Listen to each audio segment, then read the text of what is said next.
diciendo, ¿no? Sí. Sí. Grabación está en curso.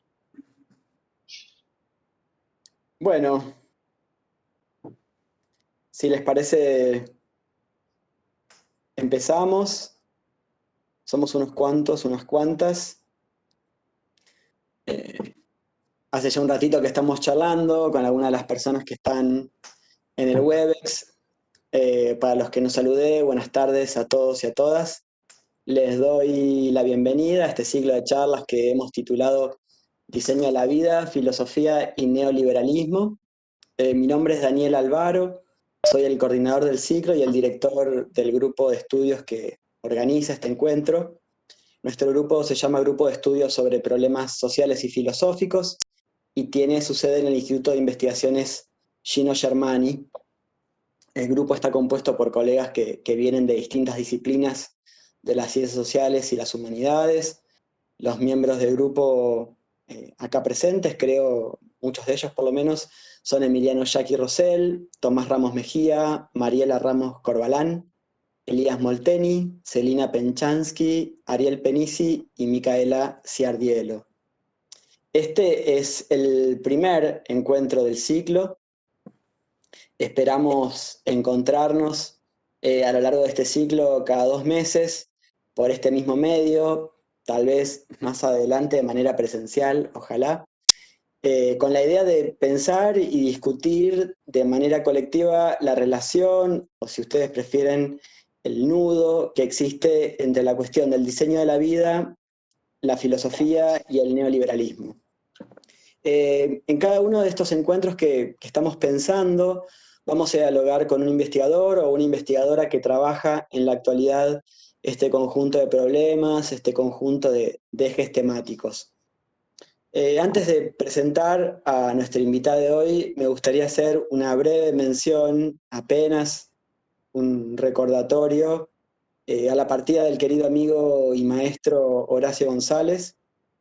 Imagino que para muchas de las personas que están acá, al igual que para mí, Horacio era un ser muy querido y una referencia tanto en el plano de la teoría, del pensamiento, como en el plano de la práctica, de la ética, de la política.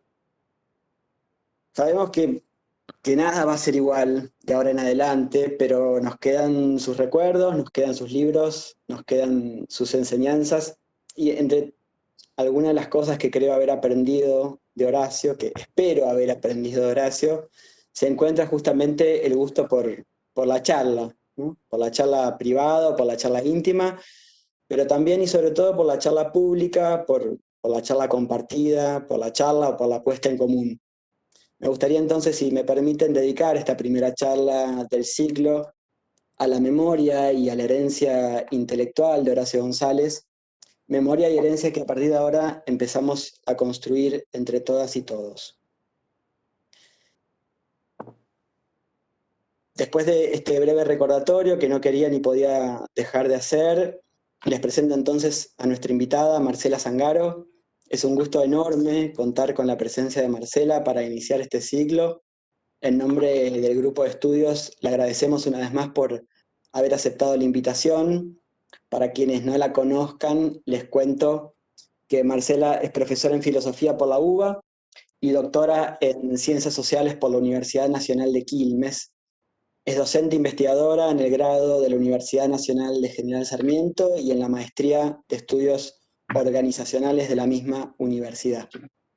Es profesora en la materia de recursos humanos de la Universidad de San Andrés, en la maestría de recursos humanos, sí, de la Universidad de San Andrés. También ha sido profesora invitada en la École Normale Supérieure de Caen, en Francia, en la Universidad Autónoma de México, en la Universidad Nacional de Cuyo y en la Universidad Nacional del Sur. Publicó artículos en revistas especializadas, también publicó capítulos de libros y libros sobre los temas de sus investigaciones y su práctica docente. Coorganiza el grupo de estudios sobre sociología del management y codirige la consultora Alfa Texto. Por último, antes de darle la palabra a Marcela, quiero agradecer al Instituto de Investigaciones Gino Germani por habilitarnos este espacio y en particular a Jorge Álvarez de la Secretaría del Instituto por su gran ayuda para llevar adelante el ciclo. Ahora sí, los invito a escuchar a Marcela y después de su exposición, desde luego, abrimos la charla. Gracias.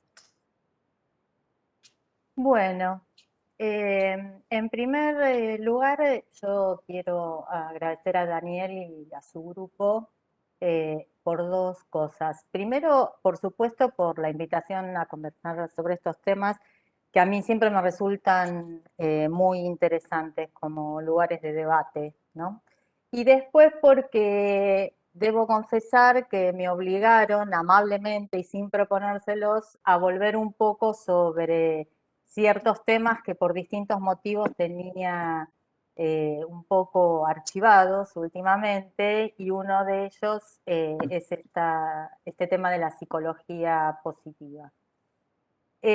Como acordamos más o menos unos 30, 40 minutos de exposición para después poder dar lugar a las preguntas en el sentido de a la conversación, más que nada, cosa que es lo que me parece más interesante del encuentro. Voy a focalizarme en presentar algunas ideas muy esquemáticamente sobre estos dos conceptos que reunían en el título, que son el concepto de cuidado de sí y esta temática, que es la temática de la psicología positiva. Por supuesto que esta presentación no tiene la pretensión de ser exhaustiva, ni mucho menos, sino simplemente agregar o reflexionar acerca de algunos puntos para pensar cuál es el cuidado de sí que propone la psicología positiva, y a partir de esto, por supuesto, poder pensar también la cuestión del diseño de la vida en el contexto del neoliberalismo, que es el marco más amplio de estas charlas que se inauguran hoy.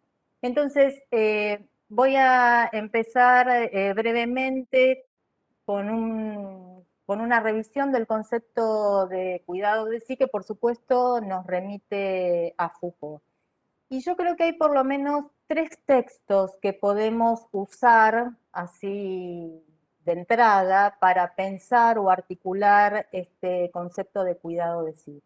Esos tres textos, si queremos seguir un orden cronológico, son la presentación del curso Subjetividad y Verdad, que es del 80-81. Ay, perdón, había escuchado algo, pensé que alguien me estaba hablando. Una conferencia de la Universidad de Vermont del 82 que se llama Las técnicas de sí, y por supuesto hay que recurrir al tomo 3 de la historia de la sexualidad, que sabemos que es del 84, ¿no?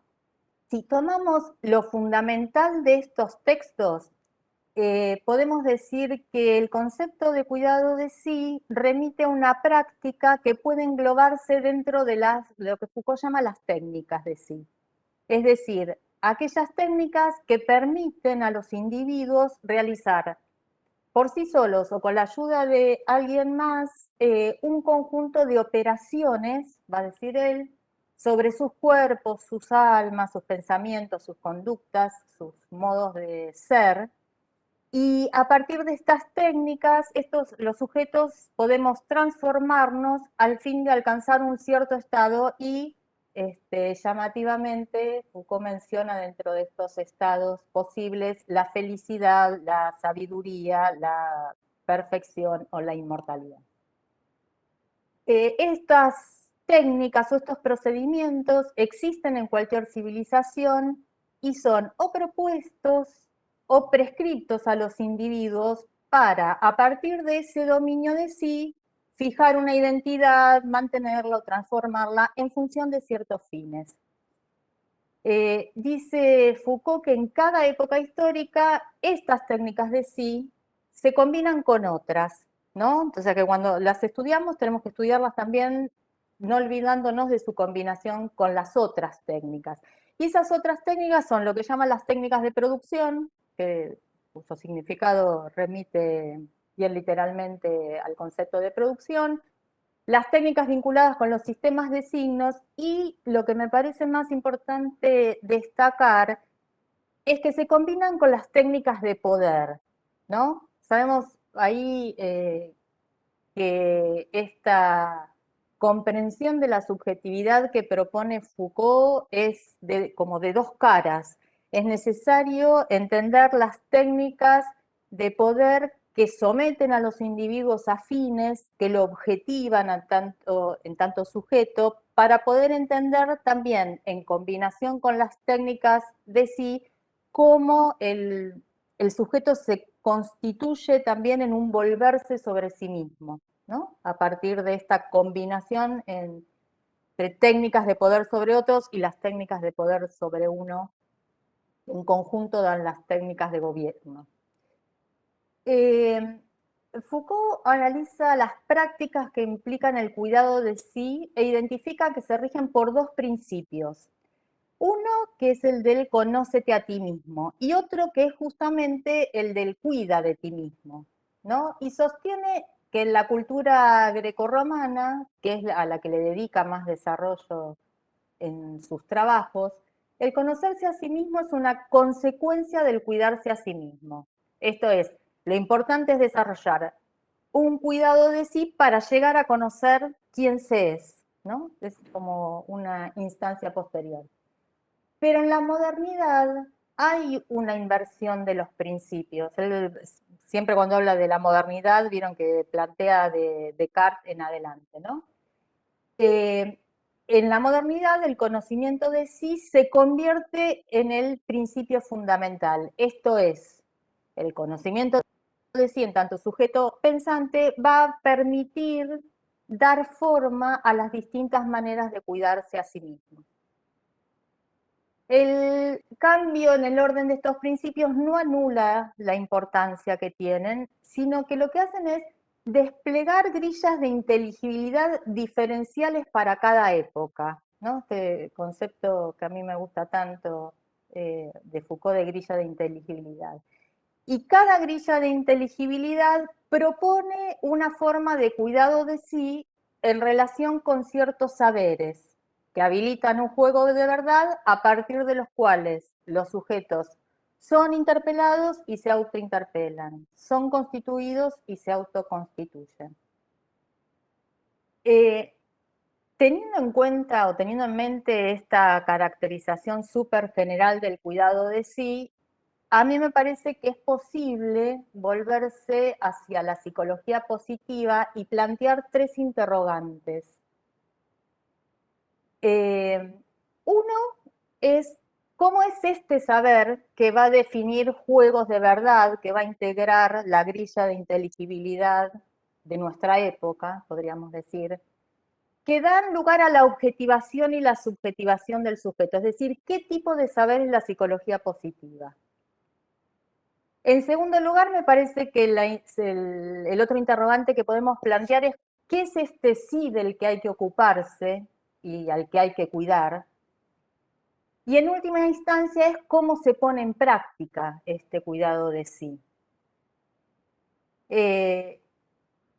Y para responder esto también como manera de abrir el campo al diálogo después, sin que tampoco acá tener pretensiones de ser exhaustiva, yo para rastrear respuestas a estas preguntas me centré en distintos textos de la psicología positiva, pero sobre todo en dos que me parecieron muy importantes, que son dos intervenciones de Martin Seligman, que es uno de los padres fundadores de la psicología positiva, que fue presidente de la APA durante mucho tiempo, que son dos intervenciones que se pueden encontrar fácilmente en la web. Una es una charla TED que da él en el 2004, y otra es una conferencia en una universidad de Colombia que da en el 2015.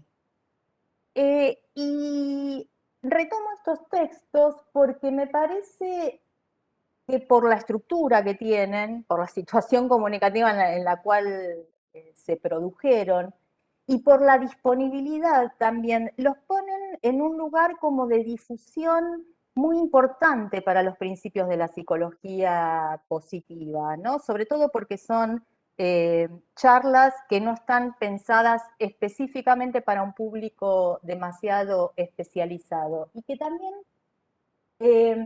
me parece nos sirven para dar cuenta de cómo hoy día la psicología positiva permea muchos campos, ¿no? De hecho, yo miraba la otra vez la charla TED, que es la más breve, tiene más de 6 millones de vistas, ¿no? Y la conferencia de Colombia tiene más de 120.000 vistas.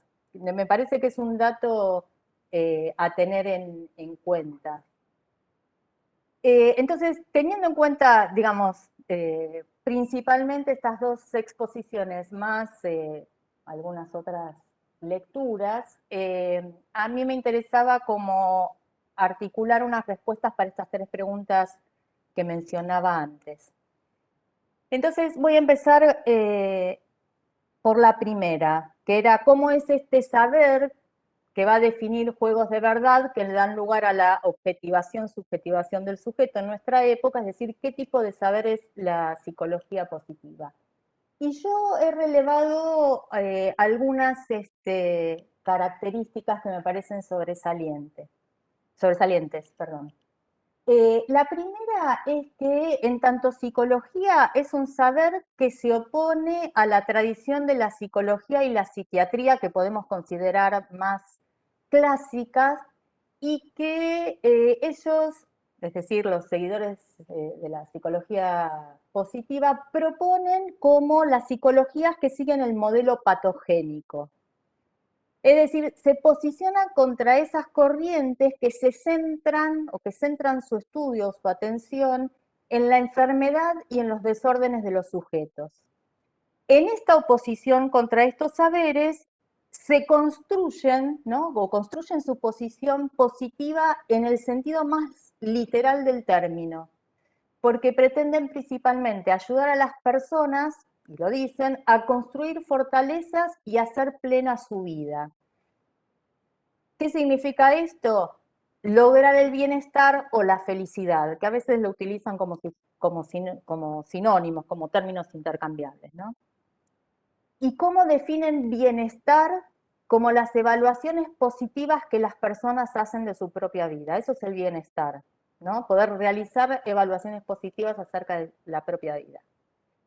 En esta oposición contra la psicología más clásica, incluso podemos decir de corte freudiana, también la psicología positiva construye una posición positiva en el sentido más puramente epistemológico, porque su pretensión es definirse como conocimiento científico y verdadero, ¿no? Entonces, ¿qué hace para justificar su posición de ciencia verdadera? Realiza varias operaciones. Una de ellas es que se propone encontrar relaciones causales o correlaciones comprobables entre el nivel de bienestar y felicidad y otras variables, como por ejemplo la productividad y la salud, ¿no? La salud aparece en cierto sentido mencionada siempre en segundo término. A partir de estas correlaciones que busca o que ha empezado a indagar, realiza una serie de afirmaciones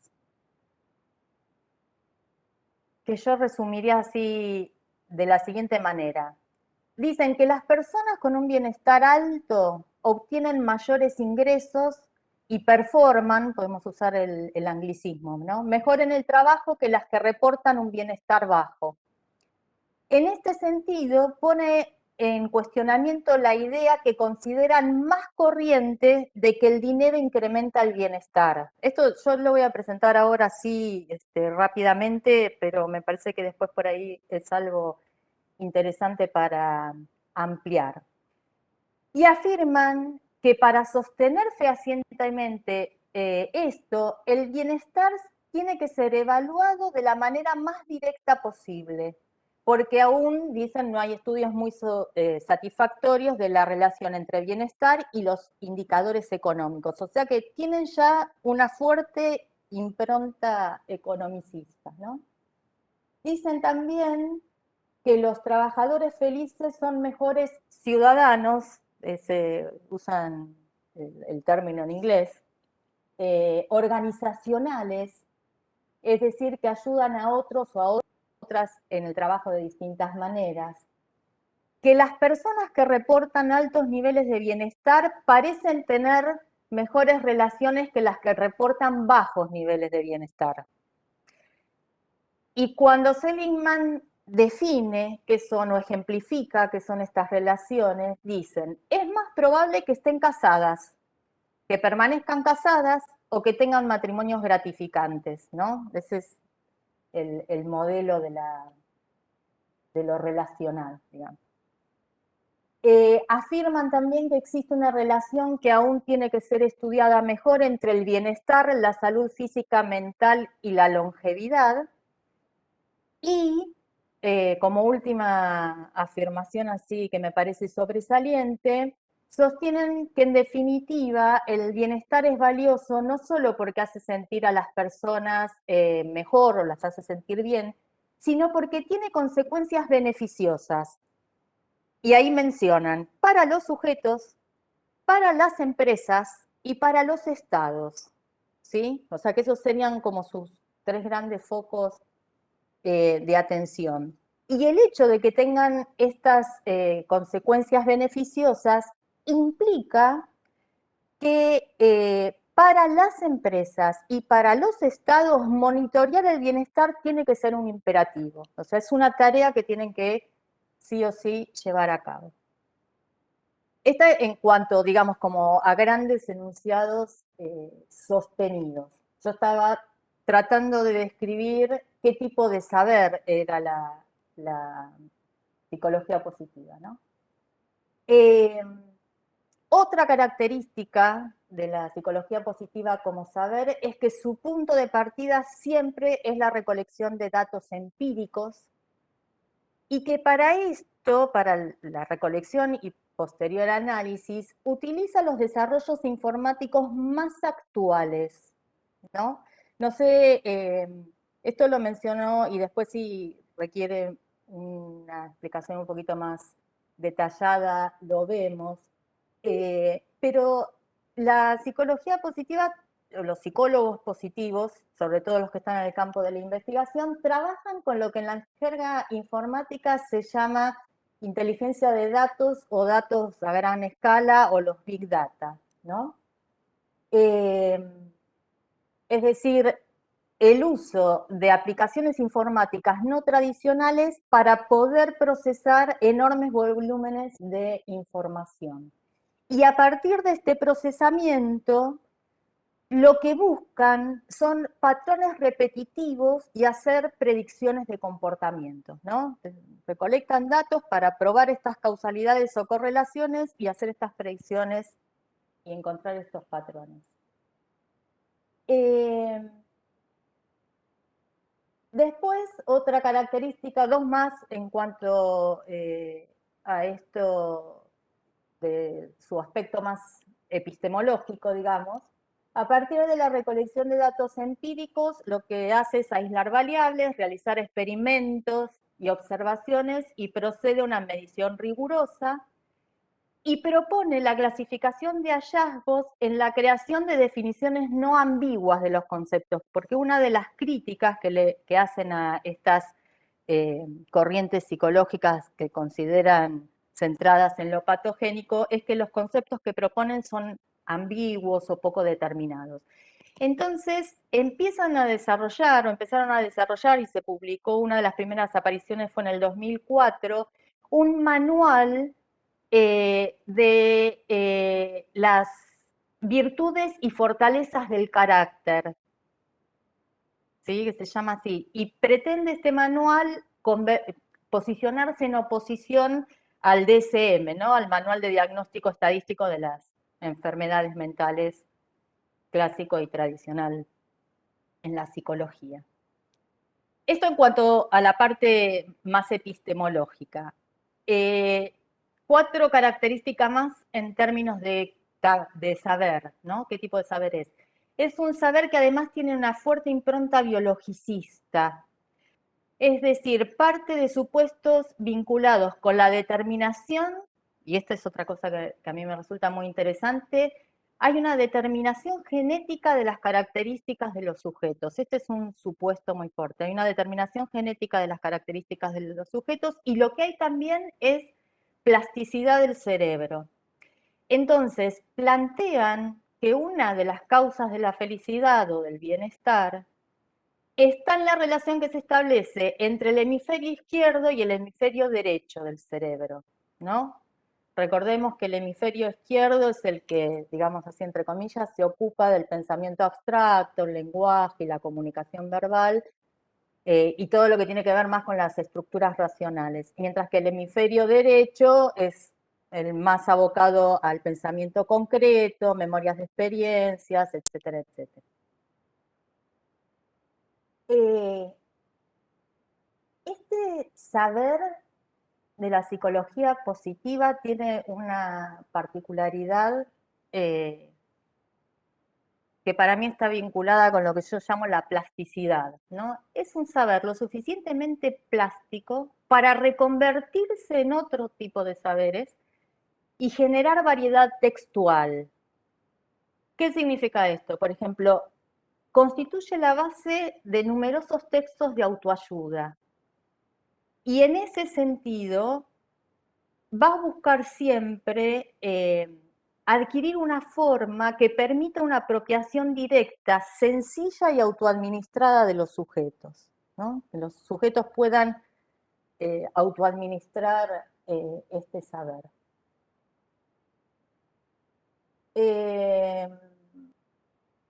Y después, así como una última característica que me parece destacable, se propone o plantea que tiene una misión. Y la misión es comprender y fomentar los factores que promueven el florecimiento de los individuos, las comunidades y la sociedad. Esto como así caracterización amplia del saber. Voy a pasar a la segunda pregunta que propuse antes, que era, ¿qué se decide que hay que ocuparse, ¿no? Al que hay que cuidar? Primero voy a mencionar algo que en las conferencias estas de Seligman que nombraba antes, él lo dice medio como al pasar, pero que a mí me pareció sumamente sugestivo. Sostiene que el sí el sujeto del que hay que ocuparse o del que se tiene que ocupar la psicología positiva es el sujeto normal, ¿sí? Nunca termina de dar una definición muy acabada de qué cosa es el sujeto normal. En principio podríamos decir que claramente es un sujeto que no tiene patologías, ¿no? Esto a mí me parece interesante porque quizás por una cuestión de limitación personal, no logro imaginarme qué sería en esta época un sujeto que carezca absolutamente de patologías. Pero bueno, eso queda medio a la imaginación. Pero supongamos que este sujeto normal es aquel que se posiciona en un lugar intermedio entre la auténtica desdicha y la auténtica felicidad, ¿no? Y algo que es muy interesante es que la psicología positiva nos ofrece herramientas para determinar en qué punto de la escala nos encontramos. Yo confieso, después les puedo pasar las direcciones de las páginas donde uno puede acceder a los formularios o a los cuestionarios, pasar por ellos. Yo confieso que me sometí voluntariamente, me autosometí a 2. Estos son cuestionarios del estilo multiple choice, que una vez que uno los realiza, nos dan un resultado, ¿no? Y les cuento que yo, a partir del resultado que obtuve, decidí que soy una persona normal, soy un sujeto normal, porque estoy acá en el medio entre esta de la suma desdicha y la suma felicidad, ¿no? A pesar de que, por ejemplo, para responder, había algunas de las preguntas del multiple choice donde uno trabajaba con como una escala de Likert, uno tenía que dar su grado de coincidencia o discrepancia con determinados enunciados. Había algunos enunciados que para mí no me hacían absolutamente sentido. Tenían sentido en cuanto a enunciados, pero no era algo que a mí me sirviera para reflejarme y hacer una autoevaluación. Pero en el inventario que permite medir la auténtica felicidad saqué un puntaje de 8,80 sobre 5 y en el cuestionario sobre felicidad general tuve un 4 sobre 7, así que más o menos me ubico ahí en el medio, así que me considero un sujeto normal, ¿no? Pero también otra característica que tiene este sujeto normal, que no es poca cosa, es que tiene las necesidades básicas satisfechas. ¿Sí?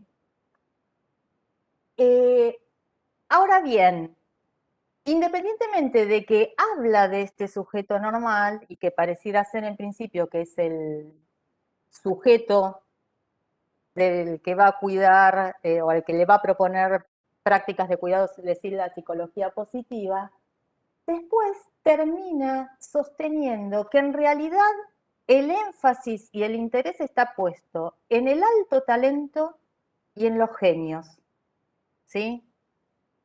Les confieso que yo la palabra talento la detesto, me genera sarpullido, pero bueno, lo que hay que ocuparse, va a decir, son de los talentos y de los genios, de las personalidades brillantes.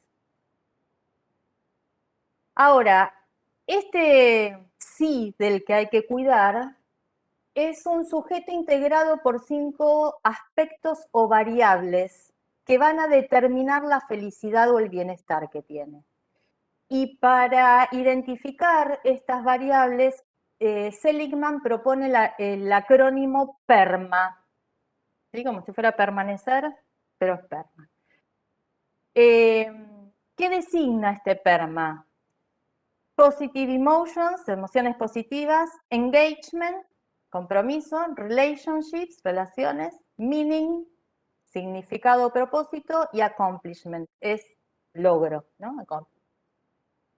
De estas 5 variables que componen a cualquier ser humano y que van a determinar su nivel de bienestar o felicidad, la primera, es decir, las emociones positivas, son las que tienen una determinación genética.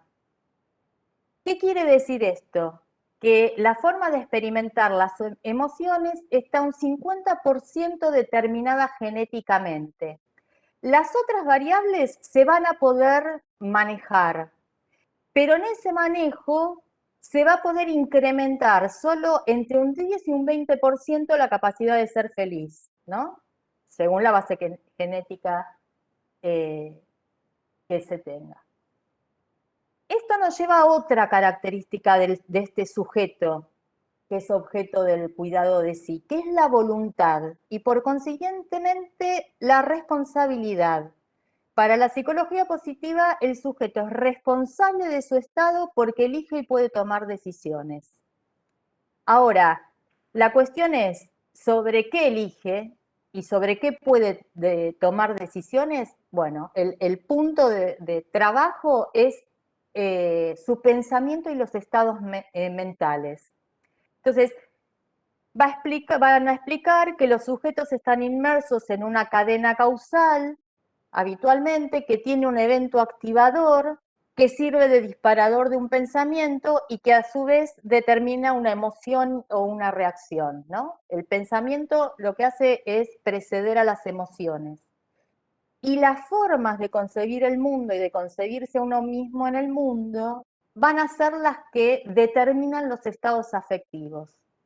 Porque los pensamientos son interpretaciones de esos eventos activadores, son lo que uno se dice a sí mismo acerca de lo que ha sucedido. Esto nos lleva a lo que para mí es la última, pero no menos importante, característica de este sí sobre el que se va a proponer prácticas, que es la maleabilidad. Porque si los sujetos eligen adecuadamente y operan las variables del bienestar sobre las que tienen incidencia, pueden moldear su pensamiento y su estado afectivo y en última instancia la realidad en la que están inmersos.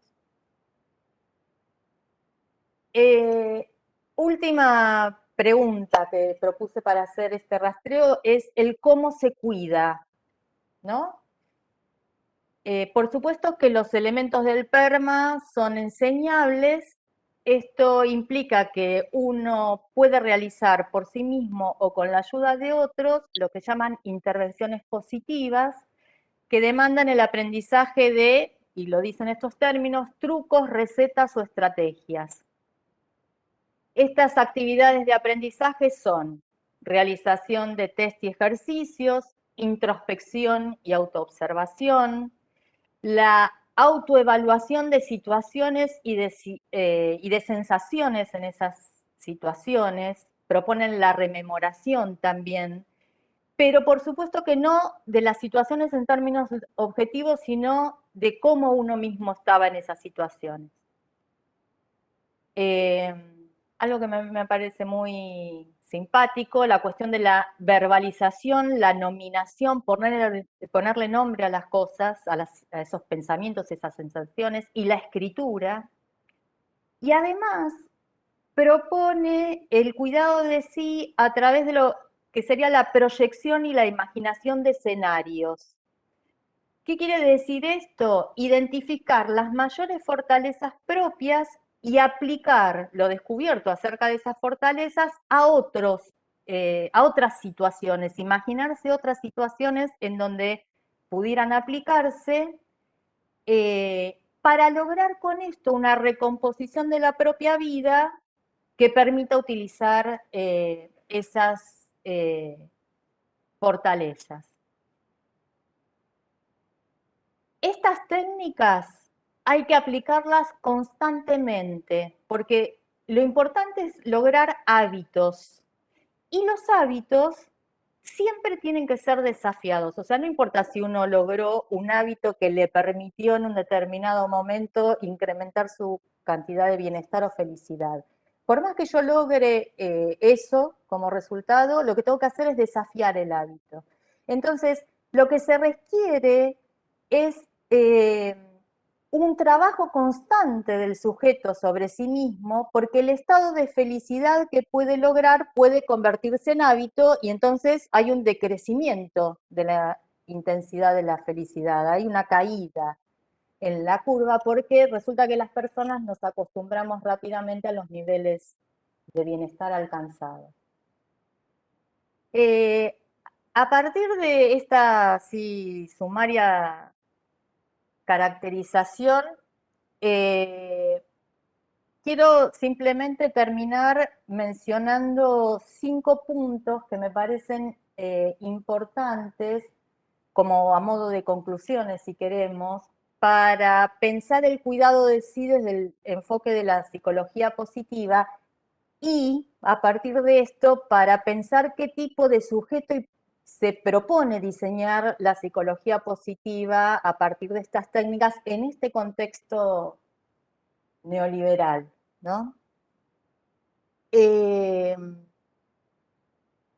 Entonces, una primera lectura, una primera conclusión es que la aplicación de estas técnicas para el cuidado de sí apuntan a la conformación de un sujeto que pueda tener un estado de permanente de buena vida a través de un autocultivo permanente o continuo de sí, desarrollando sus fortalezas en tanto individuo.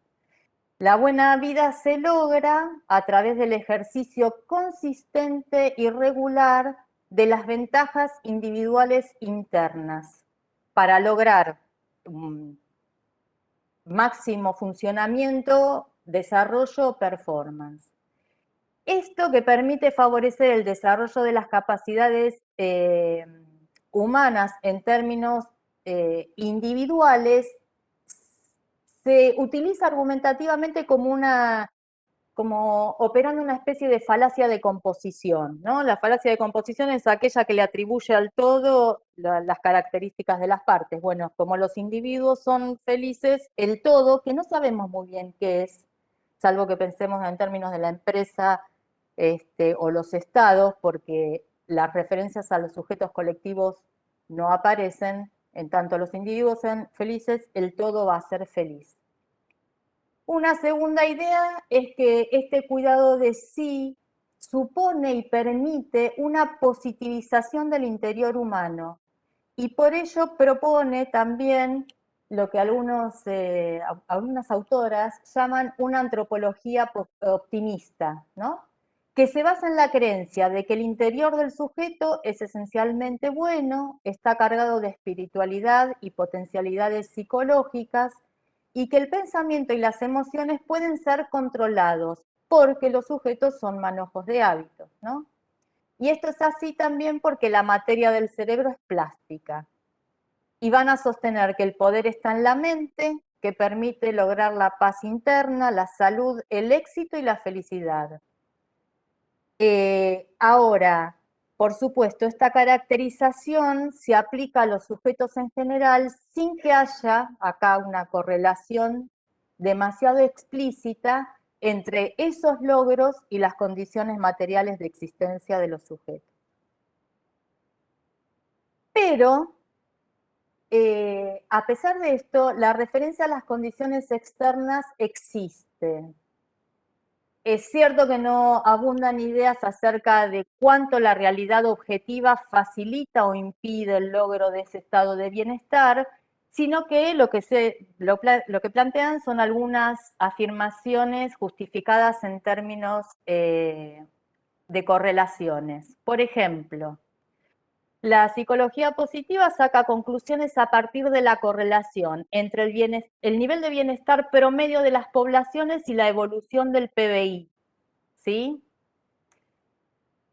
Una de ellas es que, por ejemplo, en los países pobres, más dinero significa más felicidad, pero hasta cierto punto, ¿no? Me hace acordar a la famosa frase, los niños ricos que tienen tristeza, cada vez que leo esto. Otra conclusión que sacan a partir de esto es que el dinero tiene un efecto cada vez menor en la satisfacción de la vida una vez que se ha alcanzado cierto nivel de vida, ¿no? Y que hay un punto donde la correlación se invierte, es decir, yo puedo tener mucho dinero y ser sumamente infeliz. Y entonces, como conclusión, sacan que una vez que los países se desarrollen económicamente, debería haber algún cambio y hay que empezar a pensar en construir más bienestar y menos riqueza, ¿no? Y ahí vuelve a girar el argumento. O sea, es como un argumento de la relación entre el bienestar y la riqueza de los países que siempre va girando entre sí mismo, en sí mismo. La anteúltima idea que me parece interesante rescatar es que las técnicas propuestas, estas técnicas del cuidado de sí, llevan a una modulación constante del sujeto, en tanto y en cuanto es continuamente convocado a cambiar los esquemas mentales y de comprensión de sí mismos, de los otros y del mundo. El objetivo último, se dice, es comprender y adaptarse a los cambios del entorno que lo llevan a la pérdida del bienestar y la felicidad, que son, sabemos, hitos del capitalismo neoliberal, ¿no? El cuidado de sí, entonces, permite la coexistencia pacífica y sin conflicto entre la incertidumbre y la certidumbre. La incertidumbre se localiza en el contexto macro, externo, es decir, en el mercado y las organizaciones. En este contexto todo cambia, nada permanece, todo se altera todo el tiempo, ¿no? Es para los que tengan contacto con los textos digamos, los discursos del mundo del negocio es el famoso contexto VUCA, ¿no? Volátil, incierto, cambiante y ambiguo. Entonces, el cuidado de sí que propone la psicología positiva tiene que dar lugar a una subjetividad que no sea rígida, porque si la subjetividad es rígida, ante este contexto de cambio constante, en realidad lo que habría sería como un quiebre del sujeto en su enfrentamiento con esa realidad. Y por último, y ya para cerrar, y no agotarlos más, voy a retomar las palabras de una autora que se llama Ampudia de Haro, que cita y trabaja mucho Vanina Papalini en ese precioso texto de hace unos años que se llama Garantías de la Felicidad. Y voy a tratar de aplicarlo a la comprensión de las técnicas de cuidado de sí que propone la psicología positiva. Dice Haro que en nuestra época lo que se propone es el arquetipo de una civilización reflexiva, ¿no? Lo que ella llama un homo prudens, es decir, un hombre inteligente y sabio. Pero a mí me parece que a este homo prudens habría que agregarle otras dos características. Es además un homo potens y un homo volens, para seguir con los latinismos. Es decir, no es suficiente con que el sujeto se conozca y se responsabilice de sus estados afectivos, de sus acciones y de su situación. Es necesario que actúe como individuo, no como parte de un colectivo, porque tiene la capacidad de hacerlo. El poder operar el cambio es algo que le pertenece en tanto humano. Entonces, es un sujeto que siempre potencialmente puede actuar y debe querer hacerlo. Entonces, la dimensión de la voluntad es central porque en tanto este sujeto quiera, y quiera sinceramente, no va a ser necesario demandarle que haga nada más, ¿no? Podríamos decir que en esta época el imperativo es obra de manera tal que tus acciones sean resultado de tu voluntad, parafraseando a Kant. Y a mí me parece sumamente importante esto porque la voluntad es el reducto inalienable de la subjetividad. Entonces, la única certidumbre en este contexto de incertidumbre se encuentra en esta capacidad del individuo o del sujeto de modular su conducta. Hay una filósofa argentina que hace muchos años que vive en Francia, se llama Angélique del Rey, que dice que la adaptación se convierte en un fin en sí mismo y la responsabilidad individual se exacerba, ¿no? Y yo quiero agregar, para ya terminar, que este esquema de comprensión del sujeto deja poco o nulo lugar para no querer. Y a mí esto no me parece poca cosa, ¿no? Siendo interpelados o interpeladas desde el sentido común. En última instancia, ¿quién no quiere ser feliz? ¿No? ¿Quién no quiere alcanzar el bienestar o sentir bienestar?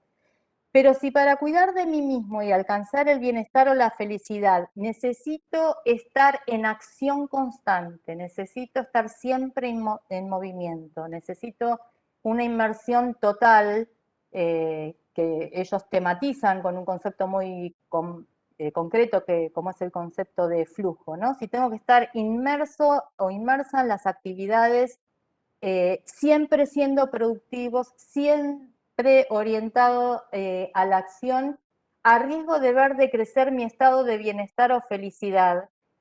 Yo la verdad me pregunto cuándo es momento de parar, ¿no? ¿Qué pasa con aquellas y aquellos que en algún momento queremos parar, con quienes no queremos estar siempre respondiendo a estos mandatos de la performance, de la productividad, del incremento y la acumulación de la felicidad, y en última instancia quienes no queremos ser talentos, ¿no?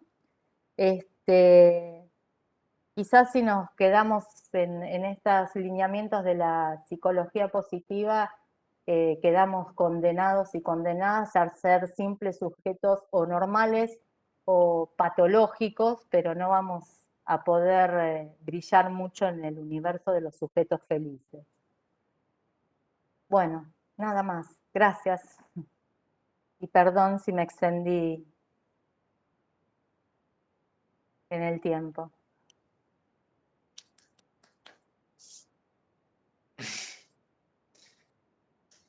Bueno, ¿me escuchan? Sí. Muchísimas gracias, Marcela. Ahora que ya estamos un poco más relajados, voy a confesar también que esto que decía Marcela al inicio de su conversación, yo la invité a Marcela, digamos, yo quería escuchar a Marcela hablando de la psicología positiva.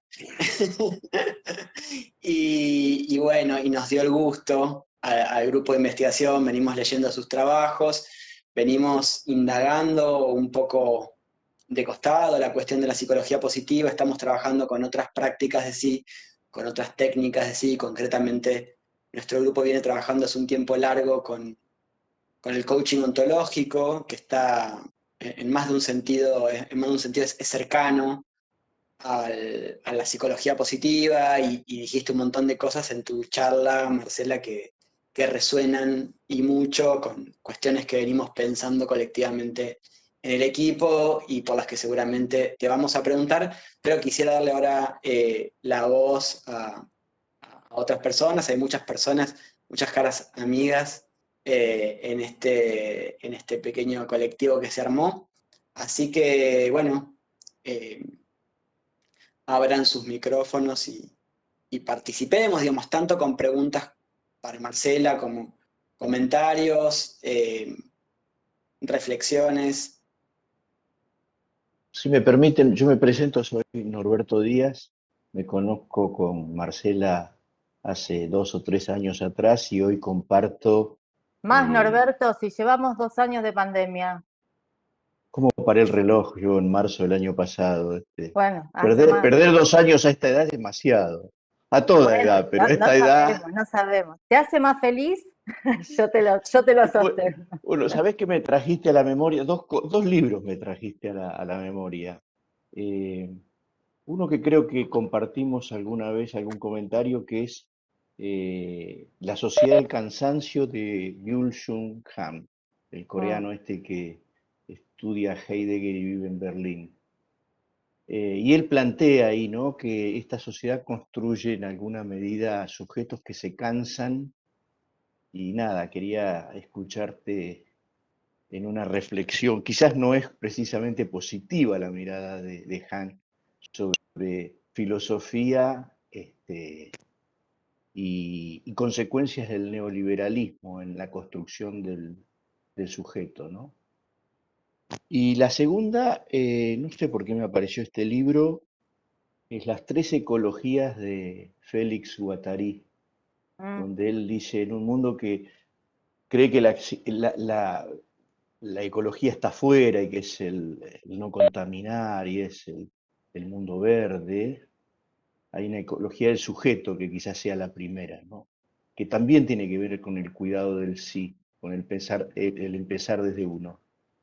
Así que nada, te quería invitar a que nos ayudes, o si te parece, mejor dicho, para ser bien prudente, eh, si son miradas que pueden confluir con lo que vos nos compartiste.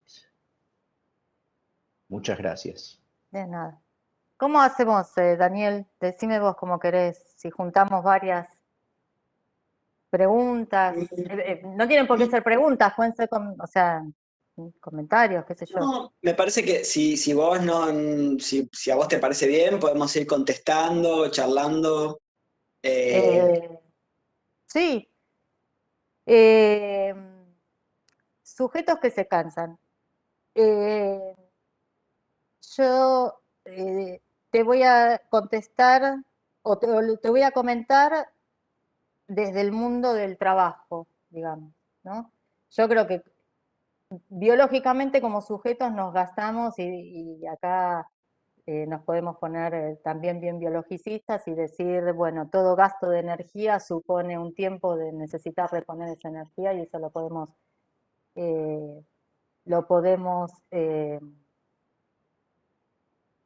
entender como cansancio. Yo creo que, y digo desde el mundo del trabajo, porque si nosotros vamos a pensar en el contexto en el que fue propuesta la charla, en el neoliberalismo como una fase del capitalismo, no hay capitalismo sin cansancio, claramente, ¿no? La extorsión de la fuerza de trabajo ya por definición implica el cansancio. Lo que va cambiando son, me parece, las formas en las que ese cansancio se vivencia, las consecuencias que esas distintas formas de cansancio van teniendo.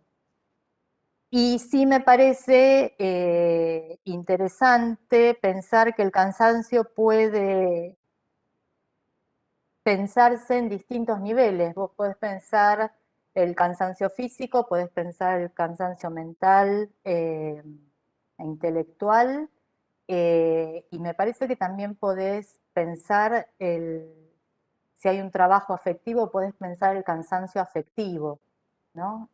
Y me parece que en esta época y en este tipo de demandas a las que estamos sometidos y sometidas y sometides en esta época, hay un nivel de cansancio afectivo que es cada vez más exacerbado. Entonces, ¿es una sociedad del cansancio? Sí, yo creo que toda sociedad que se base en el trabajo como elemento articulador de lo social va a estar claramente basada en alguna forma del cansancio. Y lo de la ecología del sujeto, no sabría bien qué decirte al respecto. Vos me tirás el concepto y querés que yo te arme un cuadro sinóptico y no se me ocurre.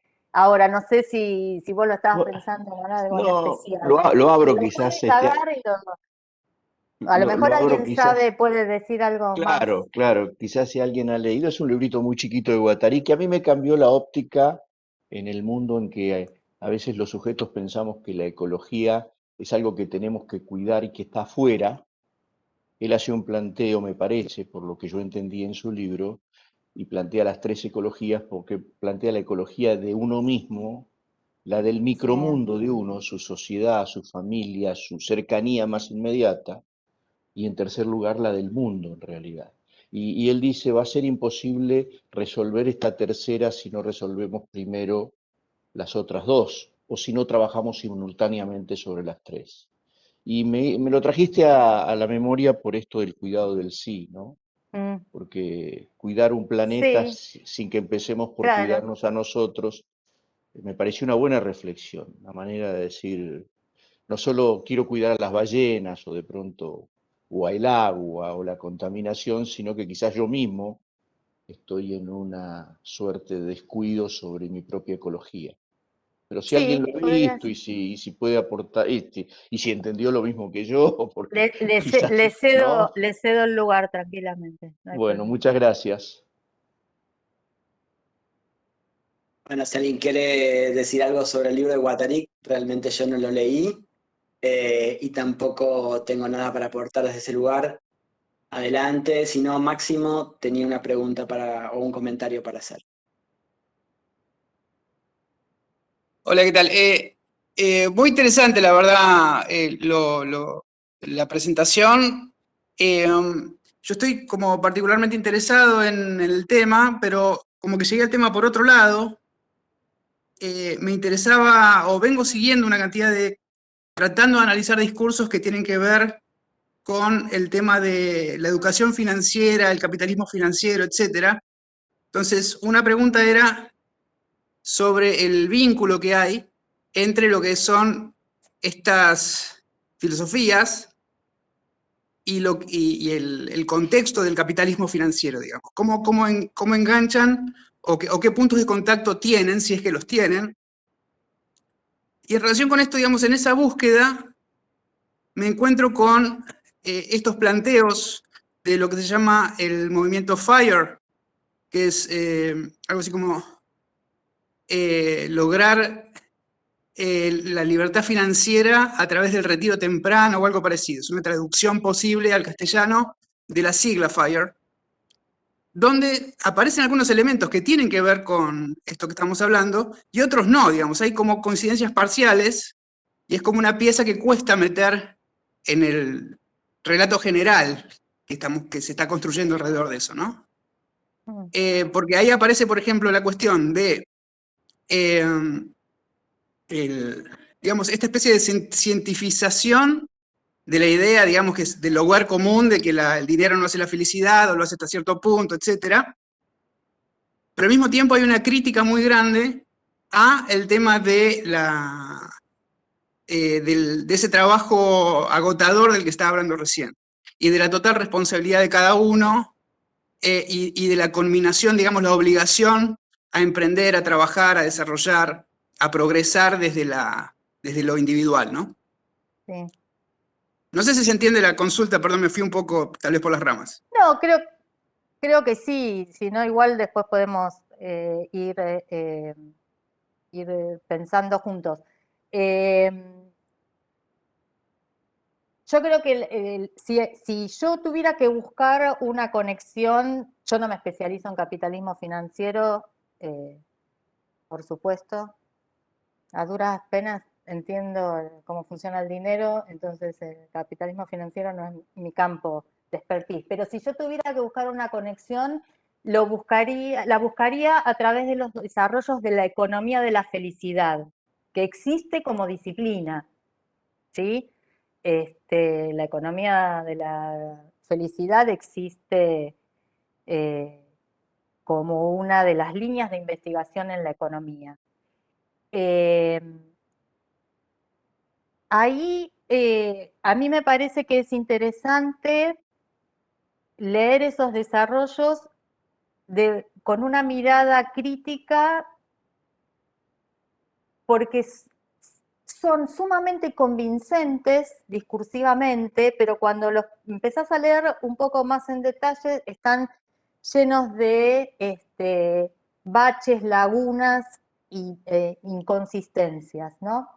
Entonces, fíjate que, por ejemplo, y podés encontrar en muchas revistas, en muchos journals de economía, intentos muy serios, vamos a decir, desde el punto de vista metodológico, que tratan ya no de plantear la relación entre riqueza o productividad, sobre todo productividad y felicidad, no en términos causales, sino también correlacionales. Y tenés ahí dos grandes como divisiones dentro del campo. Aquellos que dicen que el mayor bienestar o felicidad es lo que produce o genera mayor productividad y por lo tanto riqueza, y aquellos que hablan de la reversión de la hipótesis, es un concepto que usan, y que dicen que no, que es la mayor productividad lo que genera la mayor felicidad.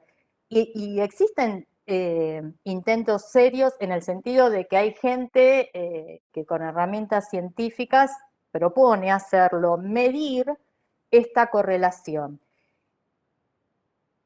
Y esta medición de la correlación, cuando se plantea no solo en términos organizacionales de una empresa, sino en términos de países, se propone como una estrategia para pensar a partir de ahí políticas públicas, ¿no? O sea que deja de ser simplemente un discurso que a uno le puede parecer como llamativo, entretenido o lo que fuera, sino que lo que plantean es elaborar políticas públicas a partir del análisis y la medición de estas correlaciones. Y entonces salen enunciados y saben que hay un Happy Index, ¿no?, de los países que se puede consultar, y vos tenés los países organizados por cómo se posicionan en este índice de felicidad o de bienestar.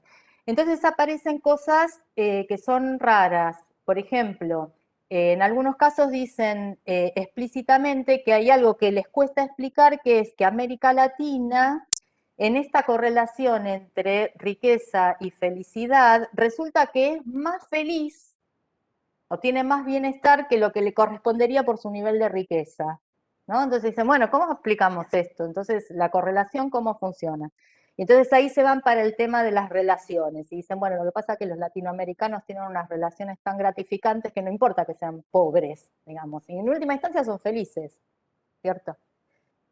Y cuando vos aplicas esto, o cuando yo lo pienso, trato de pensarlo esto en relación con las empresas, cuando dicen los sujetos tienen que ser, tienen que encontrar el bienestar y la productividad está ligada con este bienestar. Las empresas tienen que lograr el bienestar y su bienestar está ligado con la productividad.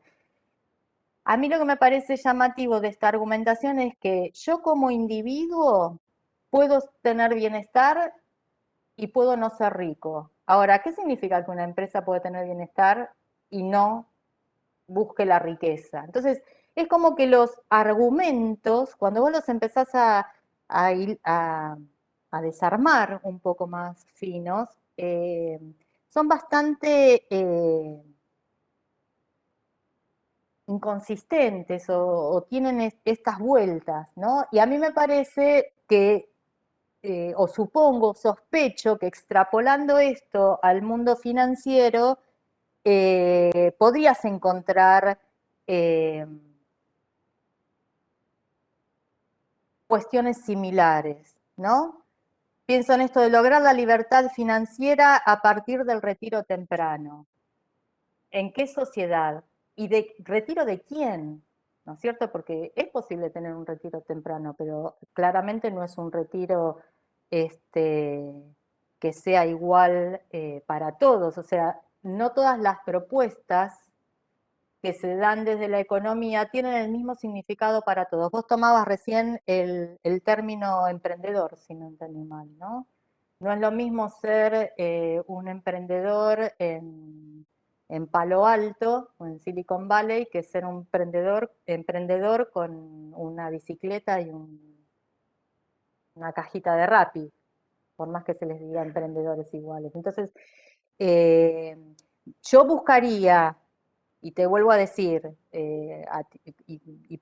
como una hipótesis, buscaría las conexiones por el lado de la economía de la felicidad y bucearía en esta cuestión de las explicaciones más científicas en términos de los argumentos que proponen, ¿no? Porque ahí es donde me parece que se empiezan a mostrar las dificultades que tienen estas propuestas, pero no sé.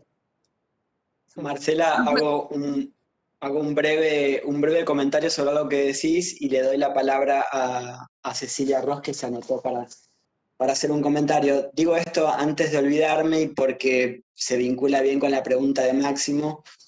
Cuando vos le respondías acerca de la inconsistencia de los argumentos de la economía de la felicidad, y yo automáticamente pensé en algo que vos desarrollaste en tu exposición, que lo dejaste entrever, digamos, no lo profundizaste, pero me imagino que podrías hacerlo, y no te lo estoy pidiendo, simplemente lo hago como un comentario general acerca de las inconsistencias del propio discurso de la psicología positiva, ¿no? Que abre sobre una de las aristas de esta cuestión que vos trataste como con mucha precisión, y es la cuestión de la psicología positiva como saber, digamos, ¿no? La cuestión que vos llamaste epistemológica de la psicología positiva, y de cómo al presentarse, digamos, con herramientas metodológicas aparentemente muy novedosas, muy actuales, presentar los datos de manera dura, con un lenguaje también aparentemente científico, y digo aparentemente porque también habría que dar una discusión acerca de qué es la ciencia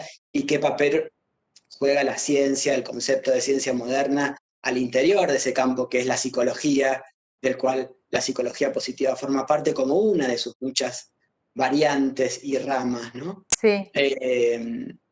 Digo, me parece súper interesante analizar, digamos, esas inconsistencias, sobre todo desde un planteo crítico respecto de estas prácticas que en algún punto, digamos, son funcionales a la coyuntura de la que partimos, ¿no? El capitalismo neoliberal.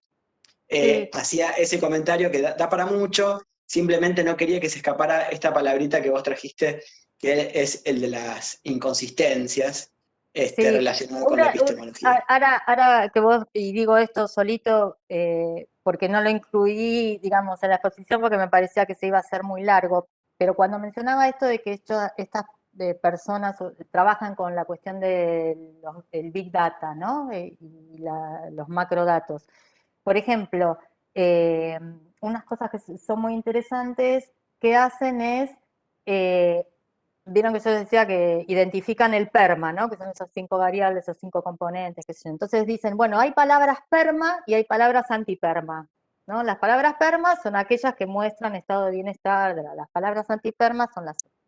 Entonces, ¿cómo hacen para mapear esto? Bueno, lo hacen a través, o sea, tienen una asociación con Google para hacer un rastreo y lo que llaman un peinado de términos que se usan en las redes sociales, en el correo electrónico, etcétera, etcétera. Y entonces identificar cuándo aparecen, ante qué eventos sociales aparecen estas palabras PERMA, ante qué eventos sociales no aparecen estas palabras, aparecen las anti-PERMA, por decirlo así, para ir monitoreando los estados afectivos, ¿no? Y ver si, y determinar acciones. Entonces yo, por ejemplo, pensaba en eso, fantástico. Suponete, hay algo con lo que no trabajan en las redes sociales o que no se puede trabajar así tan positivistamente, por decirlo así bien decimonónicamente, que es la ironía, ¿no? Yo te pongo un like, yo pensaba esto, yo te pongo un like, pero, no sé, por ejemplo, Cecilia, mi amiga Cecilia, o mi amiga Silvia, hacen un posteo, y yo sé que ese posteo remite a una citación, qué sé yo, y le pongo un like, pero Silvia y Cecilia saben que es irónico. Nadie más saben que es irónico, porque mi interacción está determinada por una estructura determinada. Entonces, se lee en términos de si mi bienestar, mi no bienestar.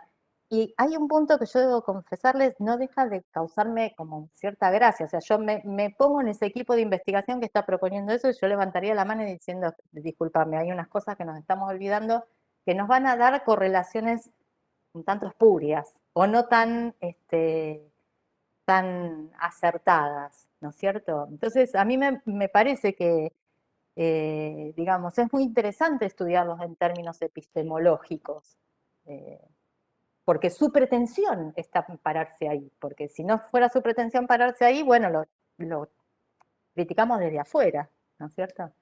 Sí, y es la base de su legitimidad al mismo tiempo, ¿no? Exactamente, exactamente. Perdóname, hay alguien que está Sí. preguntando qué publicaciones, porque no había visto el chat. Trabaja en economía de felicidad, Luciana decía. ¿Te parás en Google, pones Google académico? Hablando de Google, pones Google de escuela, pones economía de felicidad y te salen parvas. Así que eso se encuentra muy, muy fácil. Cecilia, si querés comentarnos. Bueno, dale, buenas noches. Gracias, Marcela, por la presentación, gracias a todos, por la invitación. Yo me fui invitada por Marcela a este espacio, así que me entero del espacio por ella, pero me va a interesar seguir participando.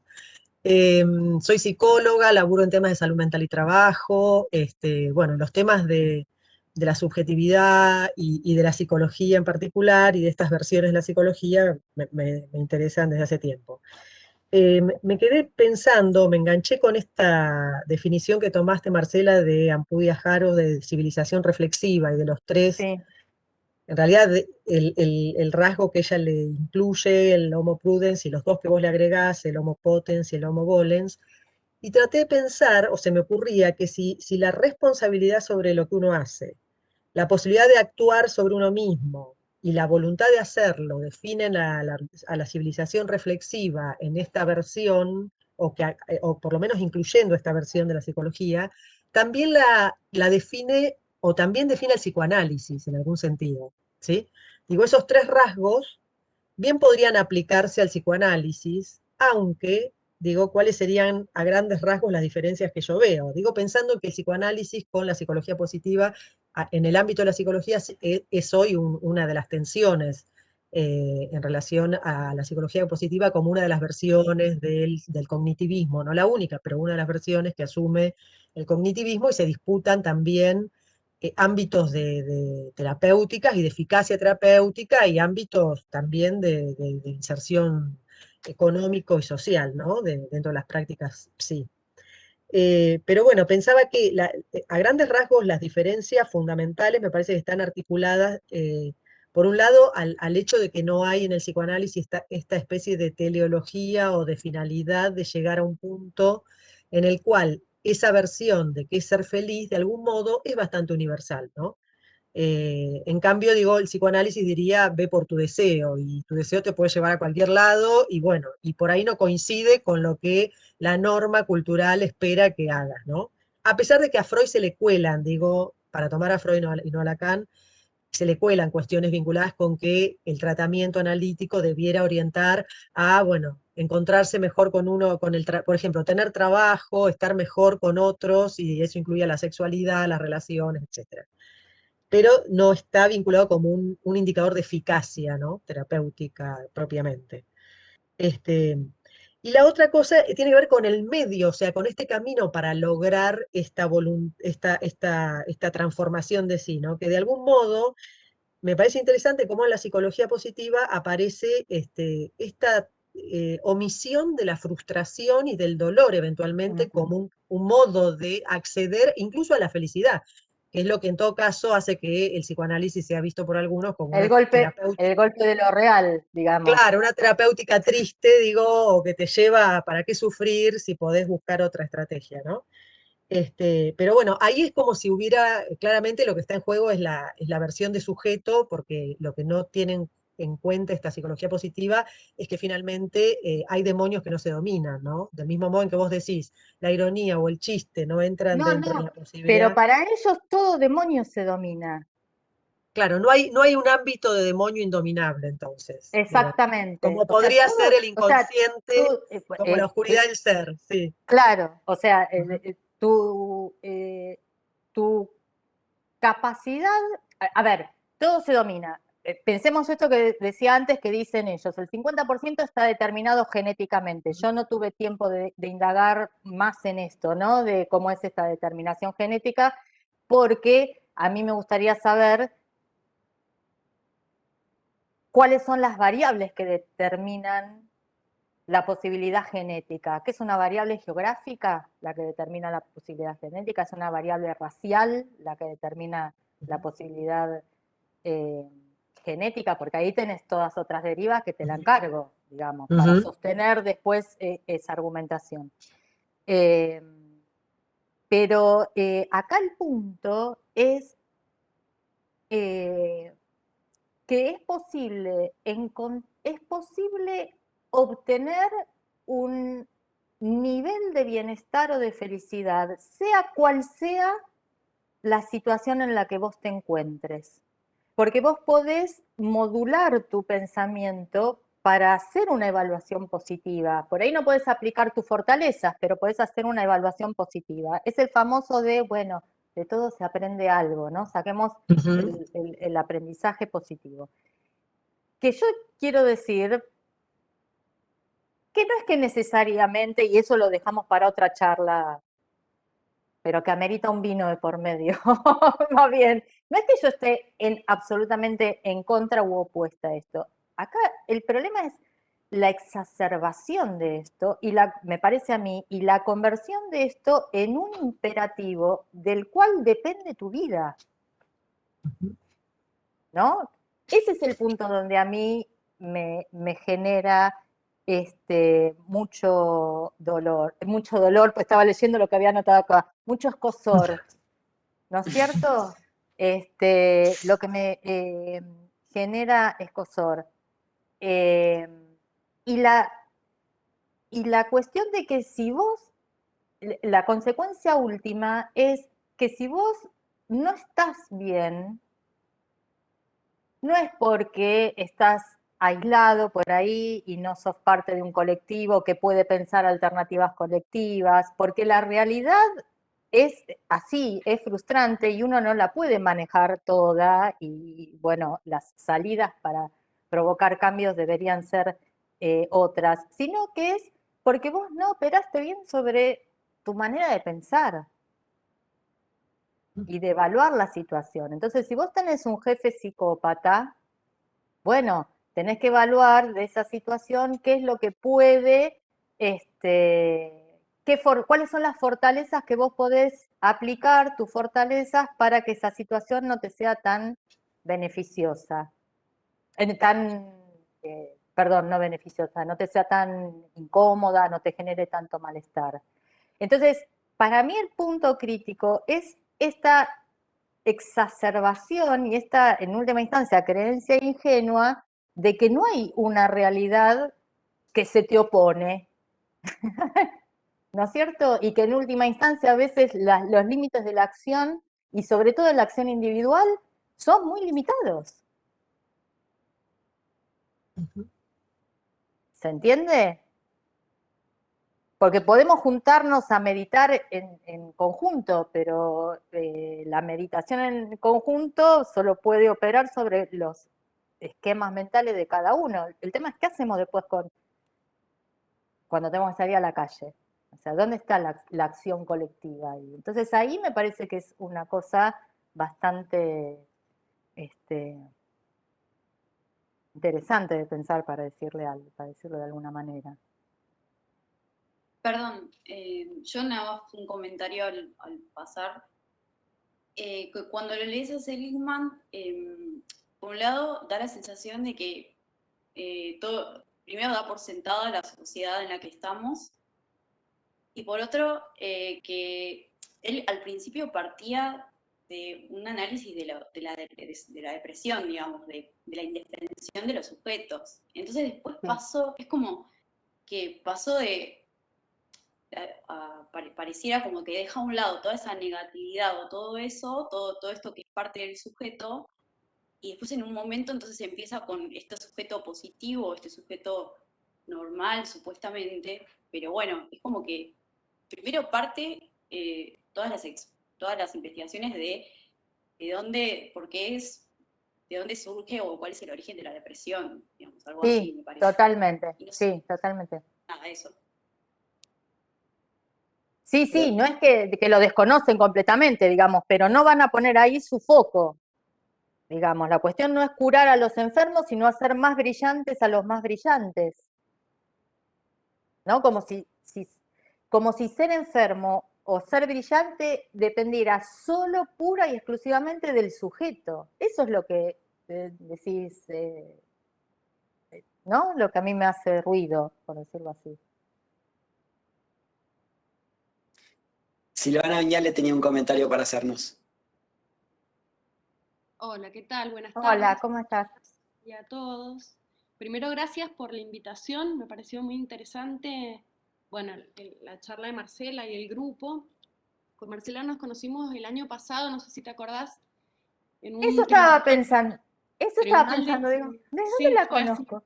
de ahí, Sí. fuiste a tribunal en una, creo que fue en el doctorado de Sociedades de Mendoza. Sí.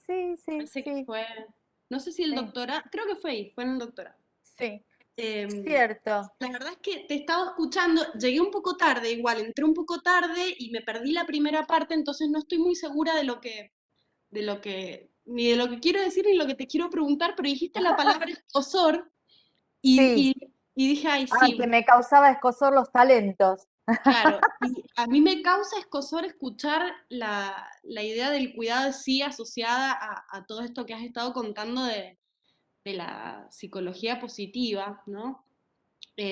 Porque me suena muy disonante respecto de la hermenéutica del sujeto y del trabajo de Foucault en ese texto. Entonces, por eso digo, llegué tarde, no alcancé a escuchar bien como esa parte. Entonces, a ver si tenés alguna crítica respecto de ese uso del cuidado de sí. No, espera, yo usé el concepto de cuidado de sí para interrogar a la psicología positiva. Sobre la base, sí, por ahí lo mencioné más al comienzo, de tomar, digamos, algunos conceptos Foucaultianos, no para replicarlos, sino lo que tienen de potencia. Entonces, él dice, el concepto de cuidado de sí es uno de los conceptos que, si vos los vinculás con las técnicas de poder, permiten entender en cualquier época histórica la constitución de la subjetividad. Claro, ¿Sí? yo Entonces, no estoy plantea tan segura eso. que sea en cualquier época histórica, por eso, porque me asocio más la idea del cuidado de sí con ese contexto que comienza siendo con ese momento platónico, pero que en definitiva termina como teniendo su peso en la época helenística y romana, en los 2 primeros siglos de nuestra era. Y después, de hecho, hay una deformidad respecto de la idea de cuidado de sí, y me parece que un poco lo que Foucault está contando es que hay 2 historias para responder a esa pregunta de cuál es ese sí mismo del cual hay que ocuparse. Una historia que responde con el autoconocimiento y que da lugar a una ontología del yo, y que si, digamos, si seguimos esa traza, responde a cómo se constituyen los cuerpos dóciles después, ¿no? en la modernidad, y a lo que en definitiva termina siendo una separación entre la ética y la política, a partir del Sí, dispositivo de la pastoral cristiana, etc. Entonces sí, me sí, parece sí. que Eso es todo, digamos, la línea de lectura que puede seguirse desde Historia de la Sexualidad y todo eso. Pero fíjate, yo mencionaba al comienzo que hay una conferencia que él da, que a mí me gusta mucho, que se llama Las técnicas de sí. Y dice, a ver, igual con esto no quiero intentar oponer versión a versión, ¿no es cierto? Son lecturas distintas. Lo que yo digo es, a partir de eso, donde él dice que las técnicas de sí es uno de los tipos de técnicas que junto con las de poder llevan a la constitución de la subjetividad, que el cuidado de sí es uno de las, puede englobarse dentro de estas técnicas de sí. Entonces, yo lo que trataba de hacer era pensar el cuidado de sí dentro de este conjunto de técnicas y tratar de aplicarlo heurísticamente, digamos, para entender un determinado momento histórico. De hecho, además, yo cuando hacía el rastreo, por ejemplo, cuando miraba, que es llamativo también, cuáles son las actividades que proponen, o se proponen a partir del cuidado, sí, en el periodo grecorromano, ves las que propone la psicología positiva y son iguales. Es muy gracioso. no son iguales porque el objetivo es muy diferente. Sí, ¿no? en cuanto técnica, en cuanto práctica, ¿qué hay que hacer? En cuanto práctica, hay que escribir. ¿Qué hay que hacer? Hay que rememorar. En cuanto actividad, no en cuanto resultado. La Claro, actividad, bueno, yo lo veo así, qué sé yo, no sé, por ahí me equivoco. No sé, me da la sensación de que son, por ahí yo en todo caso llamaría a lo que pasa con la psicología positiva, le llamaría más técnicas del yo, ¿no? Porque está asociado a esa tradición que se funda en la cuestión del autoconocimiento, no tanto en la de la epimeleia, que sí Sí, surge, sí, en eso con tenés Platón, razón. y salta de Platón, salta al cristianismo, ¿no? Y es tomado por la pastoral cristiana, por las técnicas de confesión. Entonces me parece que ahí, por ese lado, se podría desembocar en unas técnicas del yo. Pero no sé si en unas técnicas Yo de sí. no te digo que no. Lo que yo, y ahí me hago cargo, digamos, de algo que yo hago y suelo hacer y me gusta hacer, que es para pensar, decir, mira, este concepto no que se pueda replicar replicar idénticamente.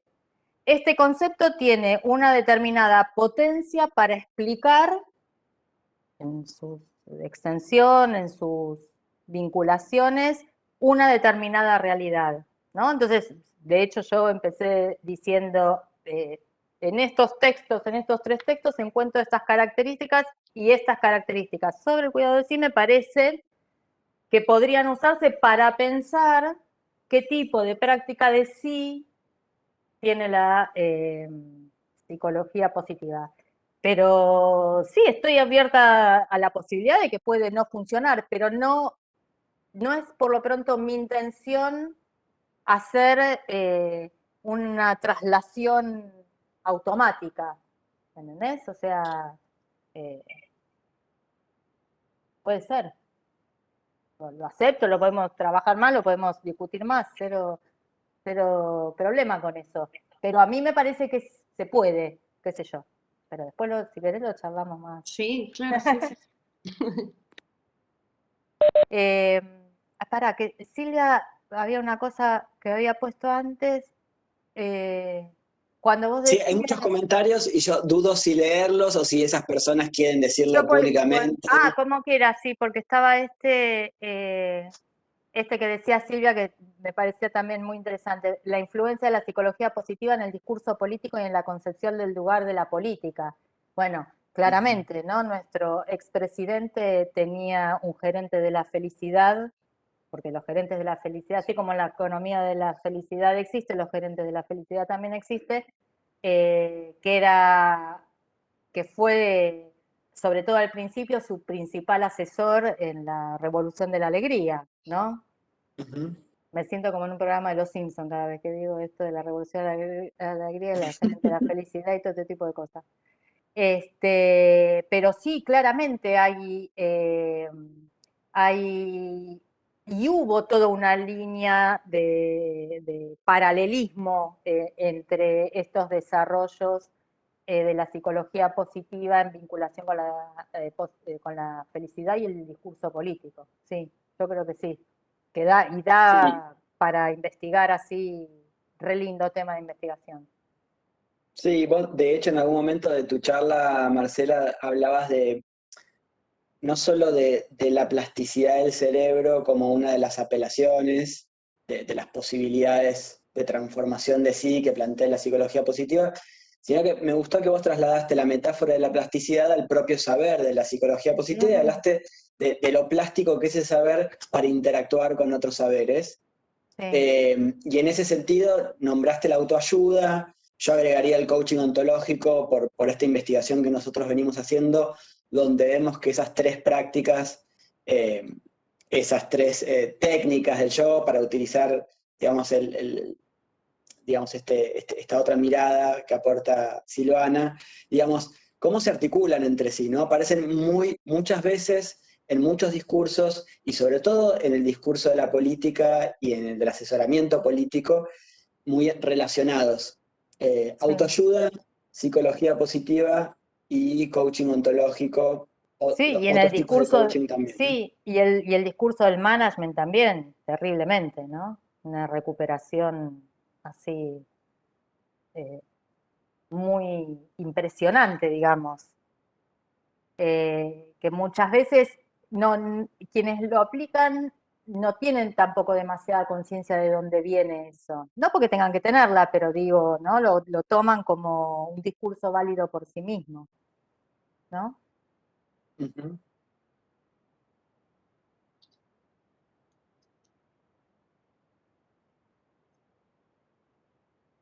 No sé si algún otro comentario. Yo tengo un montón, pero no quiero monopolizar la palabra, así que prefiero escuchar a otras personas.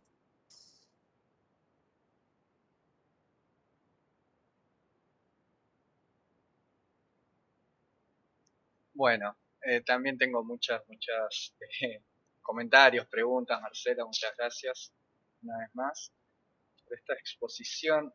Hay algo, digamos, de todos estos discursos bueno, que venimos trabajando en el grupo, particularmente leyendo de forma paralela, es, digamos, que vos más o menos lo dijiste, ¿no? Cómo se subsume toda dimensión colectiva a una mera cuestión individual, ¿no?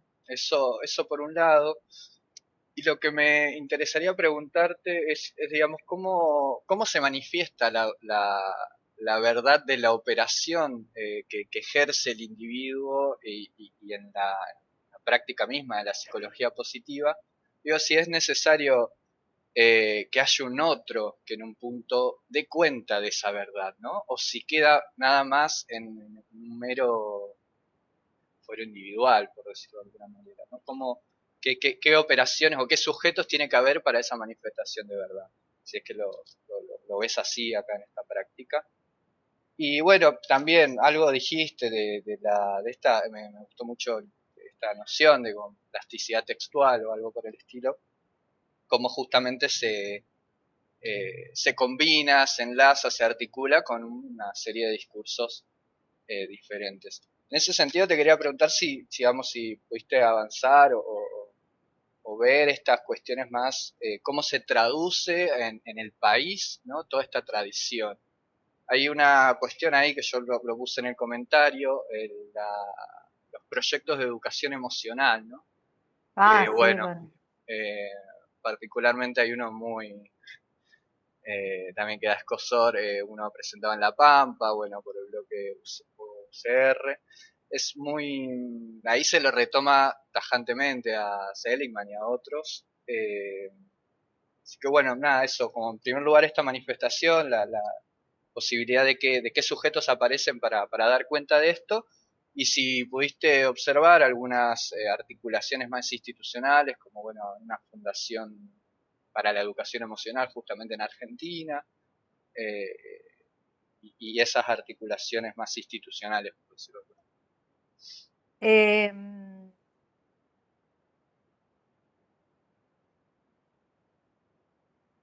Yo no se me ocurrió plantear esta pregunta de contra qué sujeto o contra qué espejo se da cuenta de esta transformación o de este logro de bienestar. Y viste que a veces cuando uno lee o escucha, si no tiene como una pregunta en la cabeza, por ahí no lee las respuestas, ¿no es cierto? A veces no todo te llama igualmente la atención. Entonces, no sabría darte no te podría dar con seguridad una respuesta, sí propondría como hipótesis, que habría que confirmar si es así, para volverme yo también un poco cientificista, es que no hace falta necesariamente otro sujeto que confronte ese estado, ¿no es cierto? Que atestigüe ese estado. Lo que no quiere decir que los resultados después no puedan ser visualizados hacia afuera. Porque si vos logras mayor bienestar y logras mayor productividad, posiblemente logres mayor riqueza y esa riqueza se haga ostensible de alguna manera y los otros puedan verla, ¿no es cierto? Pero me parece, pero te vuelvo a decir, me parece, tendría que volver a los textos con esta pregunta en la cabeza. Hay como una cosa bastante solipsista en esta propuesta, ¿no? El sujeto quiere, el sujeto puede, el sujeto logra y el sujeto en última instancia se conforma con sus propios logros. Es más, el otro puede no darse cuenta y no importa. Lo importante es que yo pueda darme cuenta de mis fortalezas y que cuando considere que esas fortalezas no son reconocidas, bueno, tengo que aceptar que me tengo que ir de ese lugar, ¿no? Lo que podría pasar en una situación de trabajo. Bueno, en última instancia, buscar el lugar donde esas fortalezas puedan manifestarse, ¿no? Como que la operación sobre la realidad objetiva pasa por ahí. Bueno, no puedo cambiar la realidad, puedo cambiar yo de realidad. Pero no sé, esto que me preguntaste sería como una buena pregunta como para hacer otro rastreo, digamos, del texto. Y articulaciones institucionales. A ver, yo sé, pero sé porque hay colegas que lo han estudiado y me lo han comentado, no porque lo haya visto yo de primera mano, que toda esta cuestión, que hay toda una línea de educación que retoma mucho los lineamientos de la psicología positiva. Yo lo que te puedo decir es que en lo que yo más sé es en lo relacionado con el mundo del trabajo, ¿no? Y entonces tenés toda una serie de instituciones que lo que hacen es abonar el desarrollo de programas de lo que llaman el management holístico, ¿no? Por ejemplo, la Fundación Columbia, que pertenece al Banco Columbia, por ejemplo, la Fundación del Arte de Vivir, etcétera, etcétera. Y de alguna manera, no de forma exclusiva basándose en la psicología positiva, sino en esta especie de híbrido que mencionaba Daniel antes, ¿no? Donde se mezcla la psicología positiva, el mindfulness, el coaching ontológico, otras formas de coaching y todo este tipo de cosas, se institucionalizan programas empresariales, ¿no? Para el logro del bienestar. Ahí sí hay cada vez más, digamos, al punto tal que cuando se definen hoy día en el mundo del trabajo muchas veces las competencias críticas están muy vinculadas con esta capacidad de lograr el bienestar en la incertidumbre, ¿no? O sea que esa es una competencia por la que te evalúan en el mundo del trabajo. Pero bueno, el otro comentario te lo debo para futuras indagaciones. Bueno, estamos acercándonos ya a las 8, que es a la hora en que se nos termina el Webex. No sé si hay algún otro comentario, algo que haya quedado, pero muy breve y preciso. Si alguien se quedó con ganas de decir algo, es el momento. Sí, yo. ¿Qué tal? Gracias, Marcela. Te quería consultar si sabes de estudios empíricos que se hayan hecho, no sé, acá en Argentina o en otros países, sobre la recepción de la psicología positiva. Eso por un lado, y por otro lado me quedó mucho en la cabeza esta idea de que las técnicas tienen como objetivo el generar hábitos buenos, ¿no? que aumenten el bienestar personal, pero que también tienen que estar todo el tiempo desafiando los hábitos. Como esta idea de que en algún punto,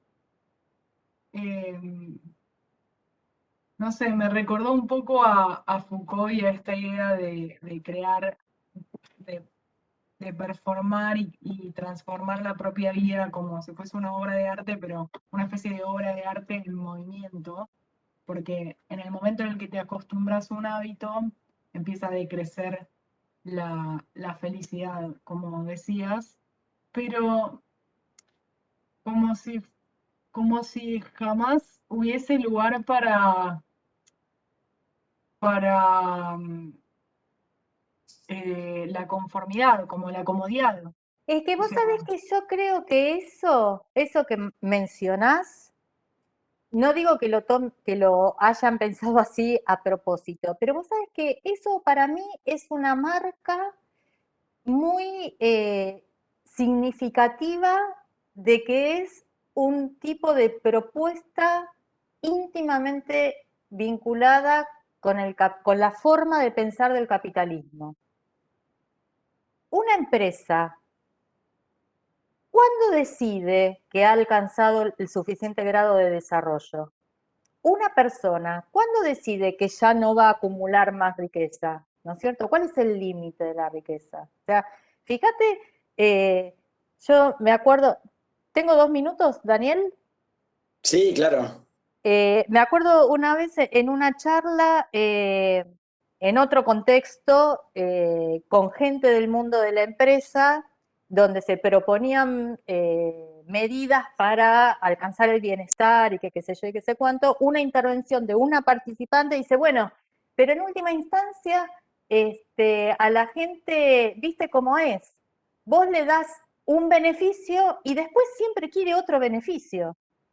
Nunca está contenta, nunca está satisfecha. Y a mí me agarró un calor de abajo. Le digo, bueno, entonces le digo, bueno, pero está bien. Porque de pronto, después de todo, eso es lo que aprendemos. ¿Por qué lo que está bien para una empresa no está bien para un individuo? ¿Cuándo es el punto en que la empresa dice, no quiero ganar más plata? A partir de ahora, muchachos, vayan a casa porque ya tenemos lo suficiente y repartimos. Entonces me parece que esta cuestión de que hay que desafiar al hábito es esto, anda siempre más allá. No importa qué nivel hayas alcanzado, anda siempre más allá, que me parece que es muy propio de cierta lógica de funcionamiento del capitalismo. Sí, y para mí ahí está como la contradicción inherente. O sea, por un lado, busca hábitos para estar conforme y para ser feliz, porque ser feliz y alcanzar el bienestar implica cierta conformidad con tu vida, pero a la vez tenés que estar todo el tiempo en movimiento para generar nuevos hábitos y no acostumbrarte a esos hábitos, porque en el momento en el que te acostumbras, te aquietas, hay algo de que baja la movilidad y si no hay tanto movimiento no estás tan feliz, entonces es como que estar todo el tiempo en sospecha de que te estás acercando al hábito y por eso tenés que estar disconforme constantemente. Entonces es Claro, como sí. un ida y vuelta que no se termina más y nada, es Sí, sí, yo interesante ahí eso. estoy de acuerdo, digamos, sí, que es interesante para pensar eso.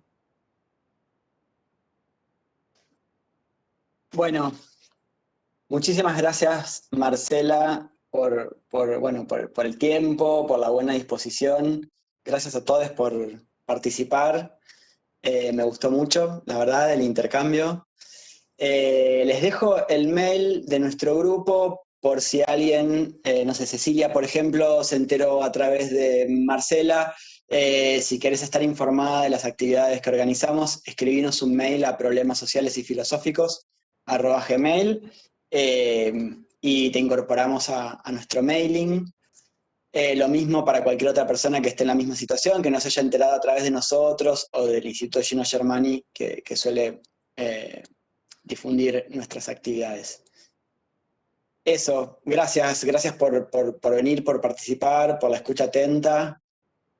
Nos veremos, la idea es, como decía al principio, para los que no estaban, la idea es hacer una de estas charlas cada 2 meses aproximadamente, con un invitado, con una invitada diferente que trata sobre estas problemáticas y que en su reflexión, en su investigación, en su práctica de investigación y de docencia, trabaja la relación entre estos 3 grandes ejes problemáticos que desde luego hay muchas maneras de vincular, que son el diseño, la transformación de sí, la filosofía y el neoliberalismo como problema.